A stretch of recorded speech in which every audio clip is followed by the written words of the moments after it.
Today's video is kindly sponsored by Thrive Market.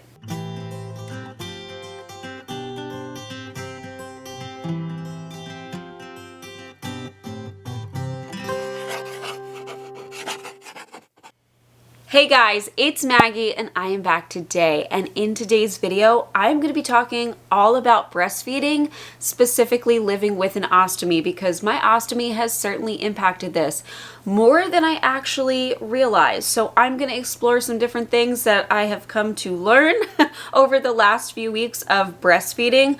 I am a first-time mom, so this is all completely new to me, and this is not a how-to video. I'm going to be honest with you. I have gotten so much information from so many different medical professionals and lots of advice from people, and I'm learning that what works for a majority might not work for an individual. There are some things that I might be doing that others would not agree with. I'm doing the best that I can, doing what works for me, but I really want to talk about the specifics when it comes to living with a stoma, because there are a few things that are interesting, especially now that I'm postpartum. I have had some stoma changes. I'm going to talk about hydration and nutrition and the fatigue and the amount of energy exertion it takes for breastfeeding while I'm living with a chronic illness, Crohn's disease, and having the ostomy kind of impact that as well. I'm going to talk about the cleanliness of having an ostomy bag so close to baby girl as I feed. It's something that I didn't think of before, but now is, I don't know, it's a little bit of a concern of mine. I'm also going to talk about some boundaries that I've set that I was not thinking about prior when I was pregnant, didn't know that I would have. And I'm also going to share some of the products that I found very helpful. Again, this is not a how-to video by any means. It's just the stuff over the last few weeks that I've learned are really helpful for me. So yes, we will get into it. But first I want to talk about hydration, nutrition, because my ostomy is sort of reverting back to what it was pre-pregnancy, which is really disappointing to me. I feel like pregnancy really regulated my stoma, really slowed it down, and now it feels like it's speeding back up, unfortunately. I feel like I have to consume so much fluid and so much food to stay on top of things. And I think this is the perfect time to mention today's sponsor, Thrive Market, because all the stuff that you're about to see in this little sponsorship part, it's all gone. It's already eaten because I'm having to eat so frequently. In fact, I have a full cart ready to go, ready to purchase, because it's the most convenient way for me right now to stay on top of eating. If I thought leaving the house pregnant was a big deal, I might be in for a rude awakening with a newborn. We have certainly been in a transition phase over here, going from pregnant to very soon caring for a newborn, as you'll see later in this video. I can't even imagine what that's going to look like, especially since I'm still sitting here pregnant, learning how to breastfeed and learning about lactation, seeing how it goes for me. I'm really excited to share about that experience today. But I know that no matter how we feed her, no matter how it works out, good nutrition, keeping my energy levels up for me is very important. And do you know what's been helpful with that, especially during pregnancy? Thrive Market. Thrive Market is an online membership-based grocery store that delivers groceries right to your doorstep. It has been vital during this transition, making it simple to order healthy and sustainable groceries right from their app. It's a worry-free shopping experience, allowing for affordable and healthy options like low sugar things as well as high protein stuff. This is exactly what I'm trying to stock up on in hopes that it'll help with lactation and my energy levels postpartum. I hope I can get some of those. Wait! Plus, I stocked up on pantry items that I know we're gonna need, some snacks, and I even got some stuff that's tailored specifically to lactation. I am so excited to try these guys. They really have quite the variety of groceries and household items, allowing you to curate your shopping experience by filtering by 90+ different values and diets, something that I know is very important to my audience. They're also committed to supporting brands and products that follow ethical practices, allowing you to shop with peace of mind. Right now, Thrive Market is having their summer restock sale of 25% off. This is going on May 27th to June 9th, so it is the perfect time to join Thrive Market. Remember, you'll get 25% off select products Plus, when you visit my link, thrivemarket.com/LetsTalkIBD, you'll also get 30% off of your first order and a free gift. So super exciting. I highly recommend Thrive Market. Thank you so much for sponsoring this video. So yeah, I feel like I am really struggling to keep up with my hydration again, as well as nutrition. So I'm having to add in a lot of extra calories as well as fluid, and it's just, I was kind of hoping that my body would maintain where it was pregnancy-wise. You know, your body tends to slow your bowels down a bit. A lot of people complain about constipation in pregnancy. And for me, I feel like it brought me to a normal level. With my ileostomy, I had so many issues prior with just like an expedited digestion. I don't know how to explain it, but I have very watery output, and I had about 2 weeks postpartum where that was not happening, and now I've noticed the last few days it's just going right back to where it was. So I've just been trying to eat a lot, you know, drink a lot, trying to stay ahead of it because I don't want to get dehydrated, and I think I'm doing about as good as I can. And the great thing is it seems like I'm producing enough milk. Along with that expedited ostomy output comes more frequent emptying. During pregnancy, I could get through a night without emptying. It was actually pretty nice. You know, on the flip side, I had to pee every 15 minutes, but that's totally fine. Now I'm having to empty at least twice throughout the night, which is annoying. The good thing is you're feeding throughout the night. You're supposed to feed at least every 3 hours with a newborn, and so I just will empty during that period. The struggle with it is, though, if I wake up to her crying and she's hungry and my bag is completely full, my priority is feeding her. But I got a short torso, so I'm so worried that the way that I feed her, the positioning that I do, that I feel comfortable with, I feel like she's going to put pressure on my ostomy and it's going to pop. So there are some times where I'm like, Zach, I need you to just hold her for a minute because otherwise this sucker is going to pop off of me. So that has all been very interesting to try and manage. And throughout the day as well, she is getting to a point where she is very frustrated in the afternoon, and we're learning, you know, what works for her, what calms her down and things. But there are times where I cannot put her down. Like, I just can't. And I can feel my ostomy bag filling. So trying to figure out when I can empty, and really it's, you know, empty as frequently as possible. Even if you only have a little bit in the bag and you're not holding her, go empty, because it might be your only opportunity. The energy levels, the fatigue has also been difficult. I knew that that was going to happen. Like, I was exhausted during pregnancy, and that was, I think, just because A, you're growing a baby, but also your sleep is so uncomfortable. It was amazing how my body just felt immediately back to normal after delivering her. It was like, oh my God, I can lay down comfortably again. This is fantastic. But now the fatigue is not just waking up frequently to feed her throughout the night and just kind of having to be on call 24/7. I think it does go back to my ostomy output and just, again, just trying to eat enough to stay on top of that. Plus, I feel like I'm getting my steps in. We are having to walk around the house with her, bouncing her and stuff to keep her from screaming at us. So, you know, there's a little bit of energy being put out for that as well. So that has been a learning experience.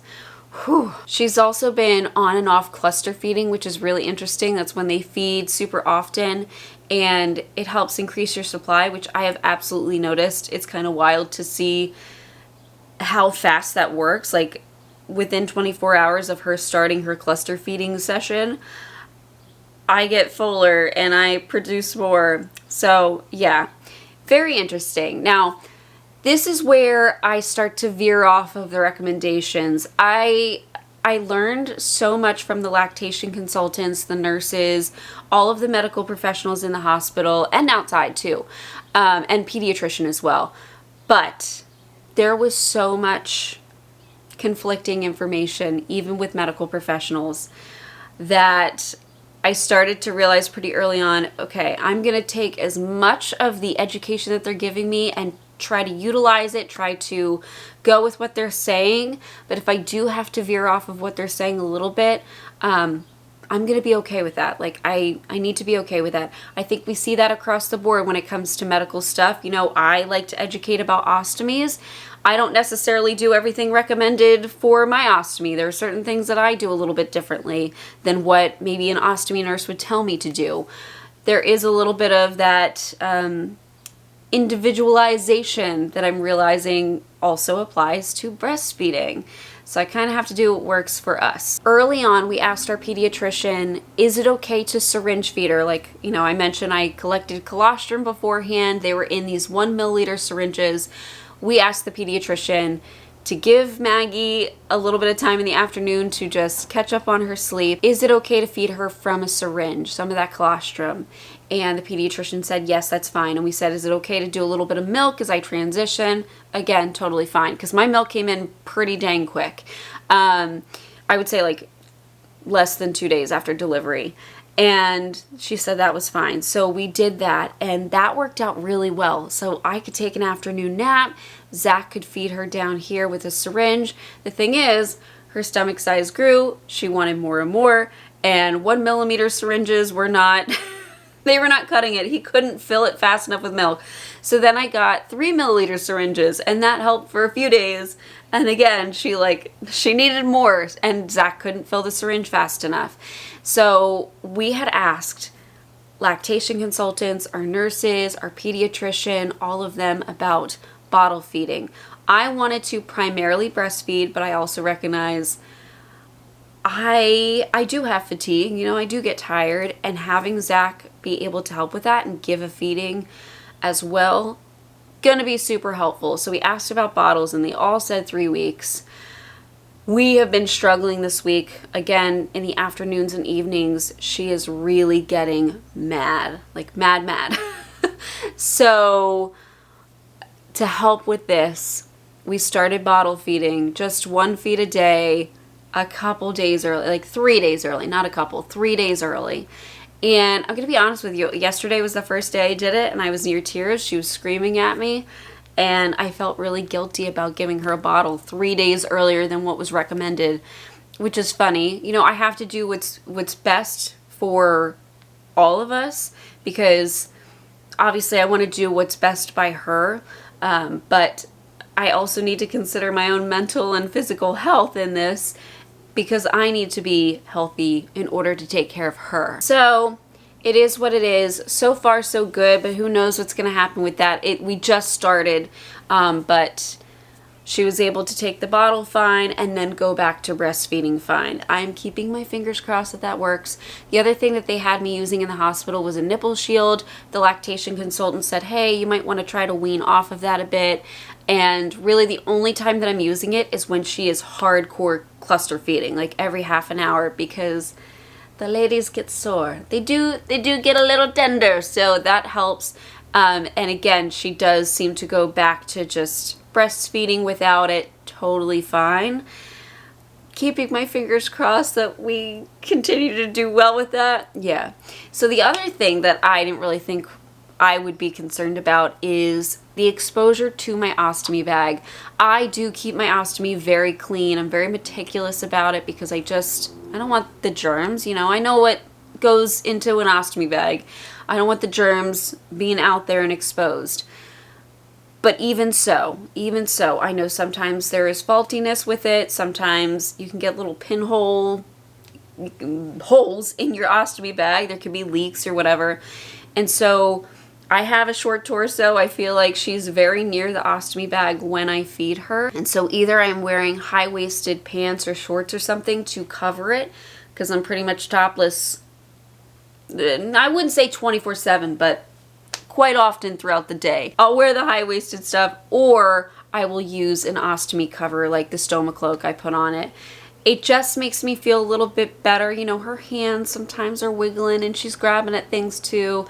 So it does give me a little bit of extra security, but also I just feel like it's keeping the germs away from her. I just don't want, you know, on the rare off chance, I just don't want her exposed to anything that, you know, her body's not ready for. I kind of mentioned this in a recent video. I've also been learning my boundaries when it comes to breastfeeding. There are some people that are just wherever they are, they don't care who sees, they're gonna go for it. I am not one of those people, I have learned. I am completely comfortable in front of Zach. No issue there whatsoever, because Zach has made such a very supportive environment for me. He is so open and relaxed about things. Also, I don't think he minds seeing the tatas a lot throughout the day. But really, more importantly, he is providing that supportive environment where I feel totally comfortable doing what I need to do to feed her. And if that means whipping everything out, exposing myself, like, it's fine. It's okay. But in front of other people, not so much. I saw this, I believe it was a TikTok, and I apologize, I didn't save it. I would totally send you to it. And if you've seen it as well, maybe you can tell me who it was. But I saw this TikTok of a girl who had just given birth, and her labor and delivery nurse had said, either you're an elephant or a cat during labor. A cat will, you know, give birth in private and lick their baby clean and then bring it out to the world. Or you're an elephant who brings the whole herd in to witness the birth. You're one of the two, and I'm definitely more of the cat. I was so glad it was just Zach and I in labor and delivery. I mean, my dad was there through a lot of the laboring, but the actual delivery part was just Zach and I. And I am finding I'm that way with everything related to her. I feel like I'm that way kind of all the time. But it was really interesting to see. There was this, we had just gotten home. I'll share a little story. We had just gotten home with her, and Zach's mom was staying with us for a few days. And she was there to see the baby. Well, baby girl exploded, okay? She just had a big blowout. And so the first thing that we had to do when we got home was to change her. She had a cute little onesie on. Yeah, had to change her. And I'm a new mom, and I don't like feeling like a spectacle, like people are watching me, potentially judging what I'm doing. And so I was trying to change her in her crib upstairs, not the crib, the bedside bassinet. It was kind of in the corner beside the bed where I sleep. Not a lot of room over there. And Zach's mom had come up beside me as I'm trying to get the onesie off, and baby girl's screaming at me. You know, Nova's freaking out. And I'm like starting to feel tense, like I'm being watched. I don't like this. I just want to do what I need to do quickly without eyes on me. And so Zach came up behind me on the other side, and he's like, are you okay? Because he can kind of sense that I'm tensing up. And I turned to mouth to him. I'm like, I need space. And he didn't hear me. And so I said it louder for his mom to hear too. And I was like, I need space. I need to do this by myself. And his mom backed off. I felt so bad. But I was getting so anxious. I did not realize I would be this way. And so I explained to her later how I was feeling. I was like, I'm sorry. I didn't mean to snap at you. I'm just a little overwhelmed. This is the first 20 minutes of us being home, and she's screaming at me. And I want to get her changed. I want to get her comfortable. And I am still learning how to get the onesie on and off fast for her. Yeah, so that's kind of how I was with breastfeeding as well. By the end of the week of Zach's mom staying here, I was whipping him out, no problem. But it takes time to build that confidence, and I think it's definitely going to take time for me. I also think a lot of it has to do with body image. With Crohn's disease, I have struggled my entire life to gain weight. I have always felt like I've been behind my friends developmentally, physically developmentally. You know, I had delayed puberty because of my Crohn's disease, and I never had much to speak of up top, like ever, until now. This is the first time. I mean, I feel like pregnancy and postpartumness, it feels like my body is finishing puberty, which is really weird. Really, really weird. But now there is something up top, and I am getting used to that. That is weird. It really has been such an adjustment that I just, wow, you know, it's crazy. But on the good side of things, the happy side of things, my body does seem like it just went into flow with producing milk, and I'm thrilled about it. Zach keeps saying like, oh, you're such a natural with this. Like, look at your body. It's amazing. It's doing what it needs to, which it is. I don't feel that way. I don't feel like I'm a natural at this. I still feel weird about it. I still question everything I'm doing. But it is really nice to hear from an outside perspective that I'm a natural, you know? And production-wise with milk, I am really thrilled because I am producing a little bit extra throughout the day. So this is where I'll talk about some of the products I've been using for that. But I have been able to feed her. It has been confirmed that she is growing really great, which is absolutely fantastic. and I've been able to collect extra milk, which I kind of explained with collecting the colostrum ahead of time, is my way of preparing should anything go wrong with me. Say I get sick and I'm hospitalized and I'm unable to feed her, or if I'm put on medication that isn't good for breastfeeding, I wanted to be able to store some milk, freeze some milk to feel better, you know, to be able to supply her, to give to Zach in case he's the one that needs to feed her 24/7. And I've been able to start doing that, which I'm thrilled about. I am producing between like 6 to 12 ounces extra every day, closer to the 12. So I've been able to freeze some of that up. I started to notice this after feeding her. I would get in the shower because she would calm down after feeding her. I'd get in the shower and then I'd get out and I would be leaking. And I'm like, I just fed her. I thought, you know, I'd have a little bit of time. So the first thing I started using was the LV collection cups. These guys are awesome. Sorry, everything's wet because I just washed it. So I'm going to take it apart and let it dry after this. I just wanted to show it to you. But these collection cups are great because you just stick them in your bra and it collects anything that leaks. And that has been really fantastic. So, you know, if I feel like I'm leaking at all, I can just pop these in. I don't use them all the time. Right now I'm using them just overnight when I'm too lazy to do anything. But that's been really helpful, especially when I'm feeding her on one side. I leak a lot on the other, like at least an ounce. And so I've been putting these guys in, and somebody actually from YouTube who watches my videos got me these. I loved them so much I bought a second pair. So that way, you know, you need to change them frequently throughout the day and you want to keep them clean and sterilized, so I could switch them out. So that's been fantastic. The other thing I started using probably about a week ago, again, this is soaking wet because I've been using this a lot, is a 𝙗𝙗𝙧𝙗𝙧. It's like a little silicone pump. You squeeze it and roll it, like you're supposed to roll it back like this and squeeze it and then put it onto the nipple and it like suctions. I've been using this on the side that I'm not feeding on. This isn't always recommended, is my understanding, but right now she has really been able to feed to satisfaction on one side, because I actually measured. I can pump out about 3 ounces on one side after, you know, like every 3 hours or so. Which seems to be enough for her at this moment in time. It might not be in the future, you know, but I don't know what my supply is going to do either. But I collect from the other side, and then I can put that in the fridge and freeze it. What else? I'll show you how I've been collecting. I have a lot of mason jars because I can food a lot. So what I did was I sterilized all of these guys. These are, I don't know, a little over 4 ounces. I think they're 6-ounce jars. 6-ounce jars that I have been collecting the milk in. From what I've learned is you don't want to just add your warm milk that you just collected to cold milk in the fridge. So that's why I have a bunch of these, and I will bring them all to the same temperature. So every time that I get any milk to put in the fridge, it gets a new jar, and I wait for them all to get cold to the same temperature, and then I will put them in one bigger jar. And of course I'm freezing them before the 24-hour mark. Again, there's all these different standards. I printed it out and have it on our fridge so I can follow.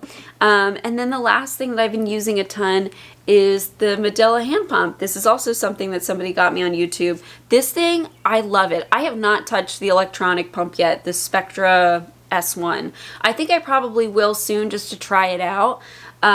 This thing has been great though.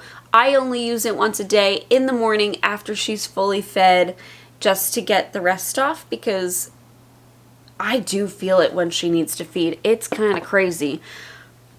You can feel the fullness and you can feel tingles when you know it's time to feed your baby. It's really bizarre. The first couple days home, Zach let me nap upstairs and I heard one little I just started leaking a ton. So I had to like say, Zach, bring her up. I need to feed her. She needs to be fed, I can tell. It's crazy. It's crazy. So those are the items I'm using. And then these were the bags that my insurance covers, Motif Medical breast milk storage bags. So that's what I've been doing. We have a deep freezer. So I've been putting it down there and it's been great. I've been collecting at least 6 ounces a day. Like I said, I've been freezing a 6-ounce bag just in case I need it for the future. But she's getting plenty from me on top of that, so it's been a really positive experience. 2 other things I want to mention. Again, something that somebody got me on YouTube. This basket. This is the thing that I put all of my supplies in every night. So before I go up to bed with her, I put my drink that I'm going to have overnight, some snacks. I've got extra diapers in here, extra burp cloths, and then I will put my jars and my supplies in here, just so I can collect things overnight, like collect milk overnight and not have to run downstairs.